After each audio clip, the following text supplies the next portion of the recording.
आप देख रहे हैं वाराणसी पब्लिक न्यूज। मैं सुषमा सिंह। सर्वप्रथम आप सभी को प्रणाम। और हम सभी को गर्व की अनुभूति होती है कि विश्व के सबसे बड़े छात्र संगठन अखिल भारतीय विद्यार्थी परिषद से जुड़े। आज अखिल भारतीय विद्यार्थी परिषद केंद्र के दिशा निर्देश पर राष्ट्रीय अधिवेशन के पश्चात आज काशी प्रांत के द्वारा प्रदेश प्रेस कॉन्फ्रेंस का आयोजन किया गया है, जिसमें प्रमुख रूप से हमारे प्रदेश मंत्री सुधांशु जी में काशी महानगर के नगर मंत्री ज्ञानेंद्र जी हैं। अखिल भारतीय विद्यार्थी परिषद द्वारा हर वर्ष राष्ट्रीय अधिवेशन का आयोजन किया जाता है। उस राष्ट्रीय अधिवेशन में सामाजिक विषयों को लेकर के, छात्रों के विषयों को लेकर के, शैक्षणिक विषयों को लेकर के चर्चा भी होती है और उसमें वर्ष भर के कार्यक्रमों की समीक्षा भी की जाती है। लेकिन अखिल भारतीय विद्यार्थी परिषद द्वारा इस बार जो राष्ट्रीय अधिवेशन नागपुर कार्यालय पर आयोजित किया गया, उसमें राष्ट्रव्यापी संकट कोरोना को देखते हुए पर एक सीमित संख्या में इस कार्यक्रम का आयोजन किया गया और उसमें अपने संगठन के सारे अधिकारी सम्मिलित भी हुए और आगामी जो भी कार्यक्रम संगठन के द्वारा बने हैं उसकी योजना बनाई गई है। उस योजना को फॉलो हमारे कार्यकर्ता करेंगे और जो प्रस्ताव उसमें अखिल भारतीय विद्यार्थी परिषद के संगठन के अधिकारियों के द्वारा पारित किए गए हैं वो आपके समक्ष हमारे प्रदेश मंत्री जी ने रखा भी है और हम लोग उसको प्रदेश मंत्री अखिल भारतीय विद्यार्थी परिषद काशी प्रांत। आज किस लिए प्रेस वार्ता बुलाया गया है, क्या किसका? ये अखिल भारतीय विद्यार्थी परिषद का प्रेस वार्ता बुलाने का आज मुख्य उद्देश्य ये है कि अखिल भारतीय विद्यार्थी परिषद बीते हुए 25-26 दिसंबर 2020 में अखिल भारतीय विद्यार्थी परिषद का 66वां राष्ट्रीय अधिवेशन नागपुर के डॉक्टर हेडगेवार स्मृति मंदिर रेशमा बाग में आयोजित हुआ है, जिसमें अखिल भारतीय विद्यार्थी परिषद के राष्ट्रीय और केंद्रीय टीम के अधिकारी रहते हैं और उनके द्वारा जो सामाजिक और शैक्षिक विषयों, छात्रों के विषयों को लेकर के, विश्वविद्यालयों के विषयों को लेकर के प्रस्ताव पारित किए जाते हैं।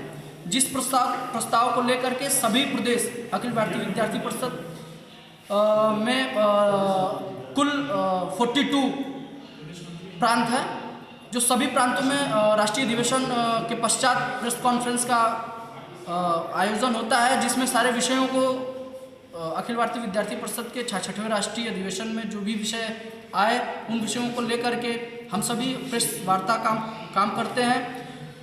जो हम सभी के सामने प्रस्ताव हैं, 4 प्रस्ताव इस बार 66वें राष्ट्रीय अधिवेशन में पारित किए गए हैं विद्यार्थी परिषद की तरफ से। ये प्रत्येक वर्ष जो अपना राष्ट्रीय अधिवेशन होता है उसमें हर वर्ष अलग अलग प्रस्ताव पारित किए जाते हैं, जिन प्रस्तावों को लेकर के विद्यार्थी परिषद आने वाले समय में काम करता है, छात्रों के बीच में जाता है। और इस बार का ये अधिवेशन इसलिए मुख्य रहा क्योंकि ये कोविड-19 के वैश्विक महामारी के चलते हुए कार्यकाल में हुआ है, लेकिन सारी चीज़ों को ध्यान में रखते हुए, सरकार की गाइडलाइन का पालन करते हुए अखिल भारतीय विद्यार्थी परिषद बहुत ही छोटा राष्ट्रीय अधिवेशन इस बार आयोजित हुआ है, जो क्योंकि केवल 200 संख्या का था। लेकिन इसमें ऑनलाइन के माध्यम से ऑनलाइन व्यवस्था किया गया था विद्यार्थी परिषद की तरफ से, जिसमें 1,30,000 छात्र, कार्यकर्ता, प्राध्यापक और छात्राएँ जुड़ी हुई थी, जो कि ये भी मतलब अब तक का 70 सालों के कार्यकाल में अब तक का सबसे बड़ा राष्ट्रीय अधिवेशन और सबसे छोटा राष्ट्रीय अधिवेशन भी इसको कह सकते हैं हम। और हमारे जो प्रस्ताव पारित हुए हैं वो निम्नतः इस प्रकार हैं। राष्ट्रीयता का भाव परिलक्षित करती राष्ट्रीय शिक्षा नीति का हो शीघ्र किया। हम सभी जानते हैं कि राष्ट्रीय शिक्षा नीति जो कि 2020 में पारित हुई है, उसको लेकर के विद्यार्थी परिषद सतत मांग कर रहा था कि आने वाले समय में जो कि शिक्षा नीति है इसमें बहुत सी ऐसी चीज़ें थी जो कि विद्यार्थियों के पढ़ने के बाद उनके आने वाले समय में उसको दिशा निर्देशित नहीं कर पा रहे थे। उस चीज़ों में बदलाव किए गए हैं और राष्ट्रीय शिक्षा नीति का अखिल भारतीय विद्यार्थी परिषद स्वागत करती है और ये विद्यार्थियों के लिए बहुत ही भविष्य को लेकर के बहुत ही अच्छा ये शिक्षा नीति है। और दूसरा प्रस्ताव हम सभी का है राष्ट्रीय परिदृश्य, जो कि भारत आज अपने प्राचीन अस्तित्व को लेकर के पुनः फिर से आगे बढ़ चुका है, जो कि विश्व में सभी देख रहे हैं कि भारत किस प्रकार से, किस तेजी के साथ से अपनी ग्राफ को आगे बढ़ा रहा है। तीसरा हम सभी का प्रस्ताव है आत्मनिर्भरता से समृद्धि की ओर अग्रसर भारत।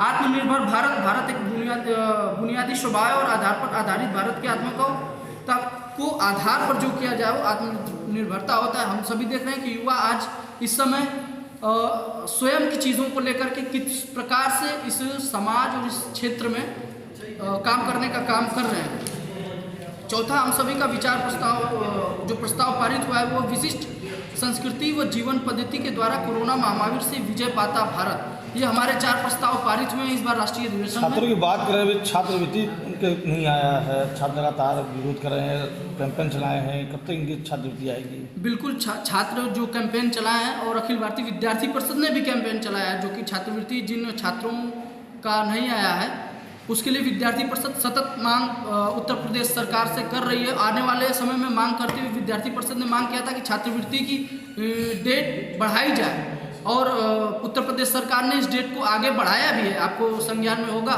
ये विद्यार्थी परिषद की मांग थी और आने वाले भी समय में छात्रों की जो भी समस्या होंगी उसको लेकर के राज्यसभा भवन से लेकर के राज्यपाल भवन से लेकर के और रोड तक पे उतरने का काम विद्यार्थी परिषद करेगी। छात्रों के साथ कोई भी बर्ताव हो, विद्यार्थी परिषद गलत बर्ताव होगा, विद्यार्थी परिषद बर्दाश्त नहीं करे, चाहे वो किसी की भी सरकार हो।